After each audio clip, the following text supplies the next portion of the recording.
You came in, you were just talking about the paid for hashtags and what that does to the credibility of the messaging being put across. You are in the forefront of this particular conversations, and politically we've seen you there. But if this is sponsored, what does it do to the credibility of the message that you're trying to put across?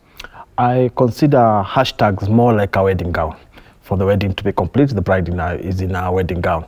I think we treat hashtags with some velvet gloves, so that when we put a hashtag, we forget. It doesn't make the message less. It actually makes the message on optimization, on search, and also credibly on follow-up. It makes the message be able to be traceable. So hash democracy, from where I sit, is one of the most brilliant innovations of this world.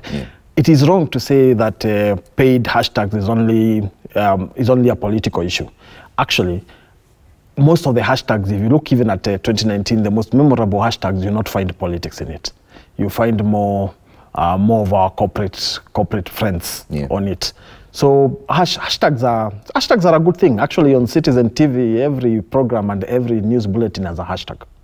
But also, you've seen lately there's a political messaging. Recently, we saw the wild trend of Wajinga Nyinyi. What kind of impact does that have on the political scene? Because that's where you're mostly playing. Mobilization. And first of all, I must say I love the message of that spoken word. I come from a background of poetry and drama, and I think that was one of the best highlights of how much drama, poetry, and creative economy can do to a message, and especially to governance. So that was a brilliant message.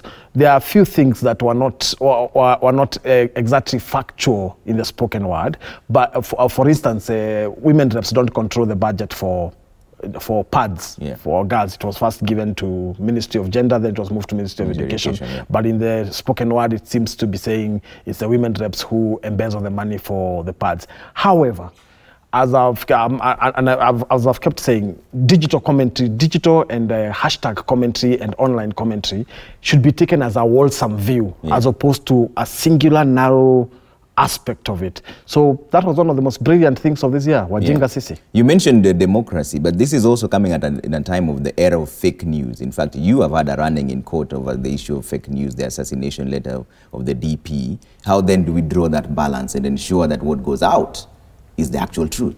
Okay, I will not comment about the case because it's in court. It's in court, and this sub judice. But let me say this. And this, I'm sure many people will not agree with me, but I will stick by it. Fake news is not necessarily a bad thing. For instance, in 2019, we have a budget of about 2.5 billion across the world to fight fake news. So to the young people watching this, instead of spending too much time discussing fake news on its own, look for ways of making that money. A website to flag out the fake news, an app to highlight the fake news. Then you make the money to help in curbing the fake news. In fact, media houses during the elections had something they used to call fact check or fact checker. Those are things that make them money. But here you're being told to sing the choir of fake news, not to make the money out of the fake news. There's a lot of money. And by the way, as I conclude on that, if you Google, just Google something called The Shed. The Shed was a guy in London who started a restaurant. It was fake, it did not exist. And then it went to #1 on TripAdvisor and it was not there. Then eventually that restaurant today is one of the top restaurants in London. So you can use fake news to a positive end. Let's not look at fake news as only a negative thing. But you can also use it to the negative end. Cambridge Analytica, for example, they use the social media to manipulate people's ideas and people's voting patterns. Yeah, what I'm actually doing is keeping it positive. Massacres democracy. I'm keeping it positive. I mean, you can even use, Trevor, you can use town halls to the negative. And I know you've been doing town halls to the positive. Everything that has a positive has a negative side. So let's not bundle fake news only on the negative corner. Let's look at it on the positive corner. It's going to create employment, my friend. Look at you, what do you think about that? No, I think, part of it, I agree, everything that, has positive also has a negative, but at the same time, it's not like we really want to promote the negative aspects of fake news, but fake news is here to stay, right? We are not moving it. People have the freedom of speech. People have to say what they have to say, and even in saying it's fake news, simply, how many politicians go at the time of politics and they lie. That's also fake news, right? They tell people, we'll do this, and it's all fake. So it's really, people have been lying you know, all along in life. What is critical is not to spend time trying to figure out what is, you know, whether fake news is good or not. Yeah. What is critical is to try and, you know, let people know that there is fake news and be able to identify it. Yeah. And be able to teach, you know, what is fake and what is not fake. So that people have that option of being able to say, you know what, I read this story, it's stamped, you know, it's fake news, you know.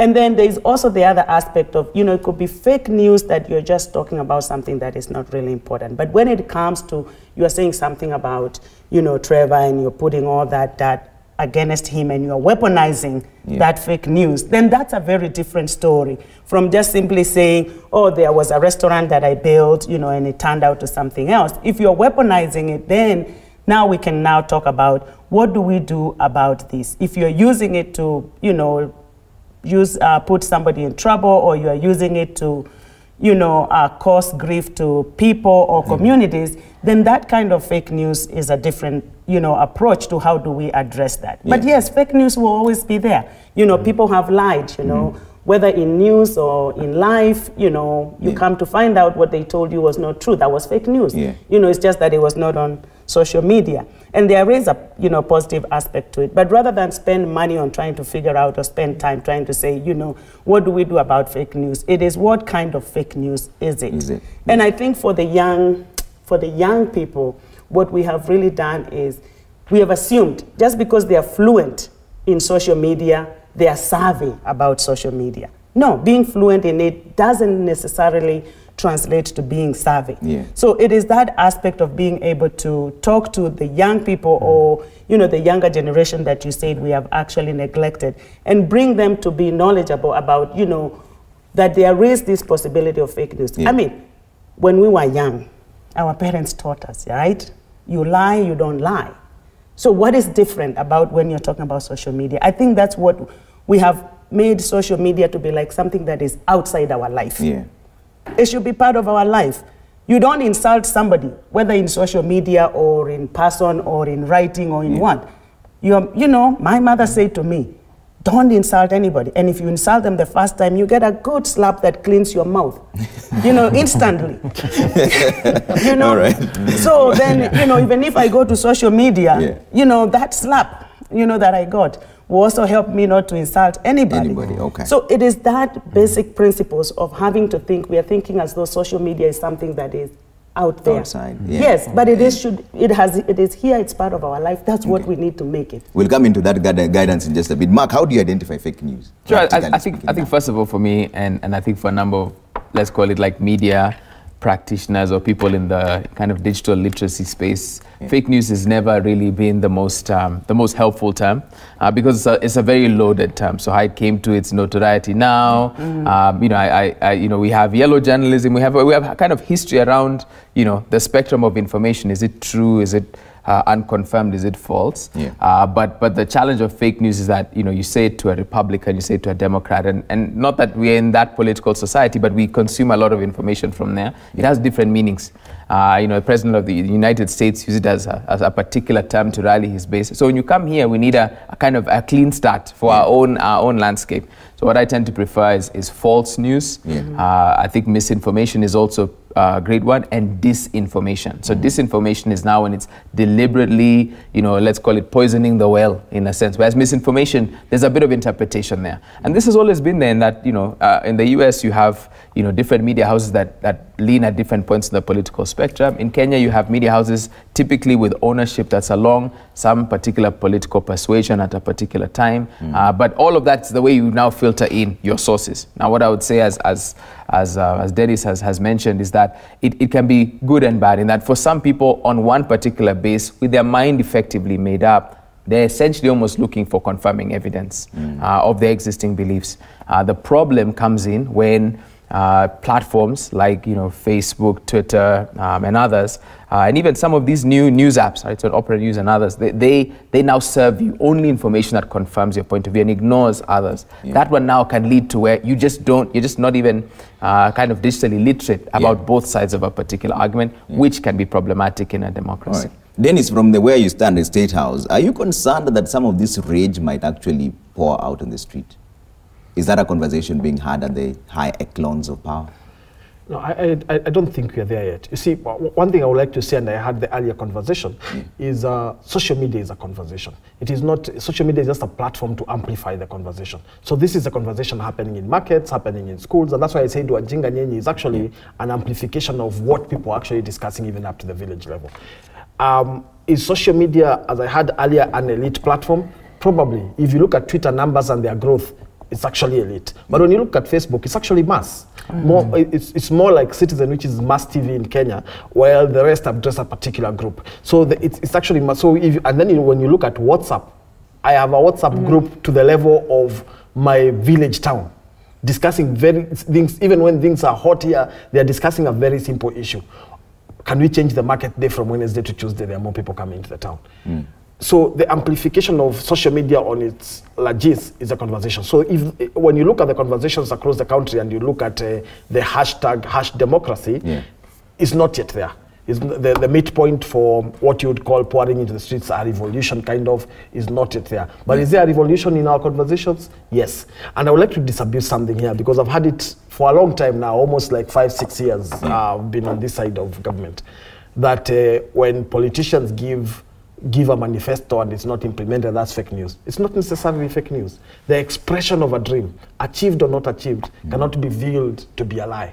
If we promise stadiums and the stadiums are not necessarily delivered now, it does not mean that the manifesto lied. I mean, the seatbelt was first expressed in a government document in 1986 when Simeon Nyachayo was secretary in government.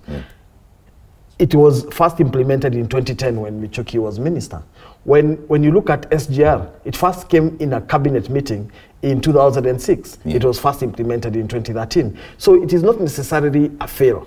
It is an expression of a national dream that keeps on being implemented. Okay. Ogola, then what then is the best way of navigating the digital era in the next coming years? Because we've seen now, obviously, that it's been used for good and bad at the same time.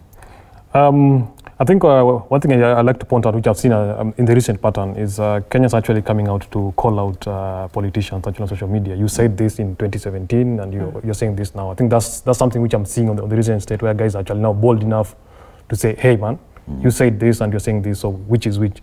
And I think that's the power which has not been yielded yet. Even with Wajinga Nyenye, I don't think it translates to anything. It will just be hot air, we'll discuss, and then no one has the guts to actually bring that conversation offline. Why is ours so different from others like Fees Must Fall that we've actually seen in South Sudan, for example? I don't think we're not ready yet to actually go to the streets. I think it's just we are more of keyboard warriors than actually actual on-ground warriors. That's not ready yet as a country. So the rage expressed online is not necessarily the truth. It can be, yeah. I mean, I'll beg to disagree. I think that in some instances it happens, but not at a large, organized scale. I mean, if we look at job seekers, for example, some of the ones who King Kaka mentions in his song.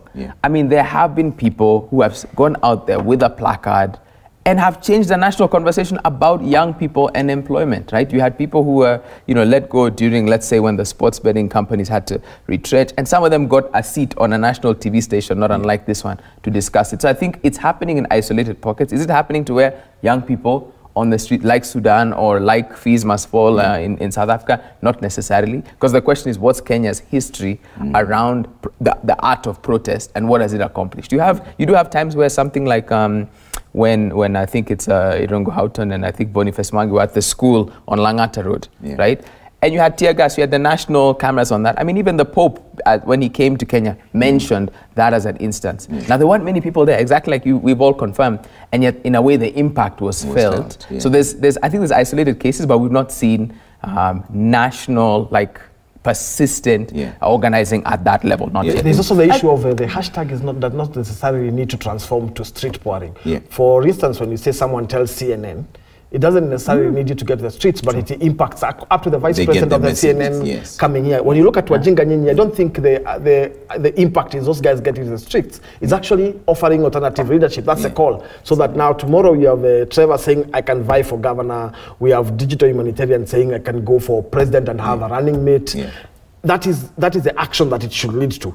And so we should not only look at it as a message that goes to the streets, but as a message that leads to a certain change in figure. I mean, we have had Boniface Mwangi vying, we've had Ringtone going and asking for votes. So it is that conversation of why are we then complaining and then leaving the same political players to go for the votes, because then we will need Wajinga Nyinyi second edition after the next election because we did not offer ourselves for the alternative leadership. You had to jump in. Yeah, and I think, you know, he said it, that the action is not necessarily in the street. And for the action that has happened in the street, you know, there have to be a lot of, you know, right things that happen at the right time. Yeah, you know, there's a lot of ingredients that have to be in place at the right time, you know, in the right moments. Because even revolutions, you know, there are many times you try it and it doesn't work. So there are many factors that come, you know, into play.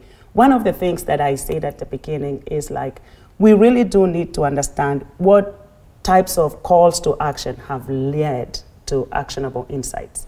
And the people who will help us are the people who are using this data that we have, you know, to be able to tell us then how can we harness, you know, all these things that are happening in the social media to be able to lead it to some, you know, action.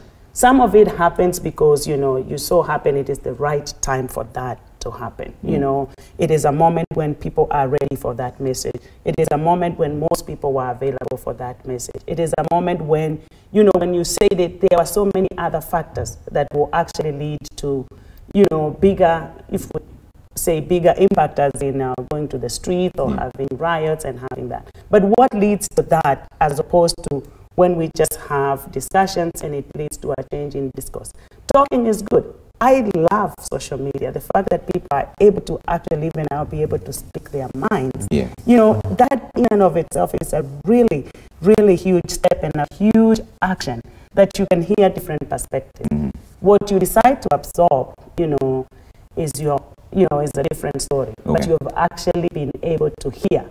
You know, people are able to express themselves. Yeah. And that was something that was really missing. Okay. You know, when people in the village can actually be able to tweet and say something, you give it out, you give your opinion. I have to take another quick break here. This is Events 2019, State of Social Media. When we come back, we're talking about the issue of parental guidance and a look into 2020. See you in a bit.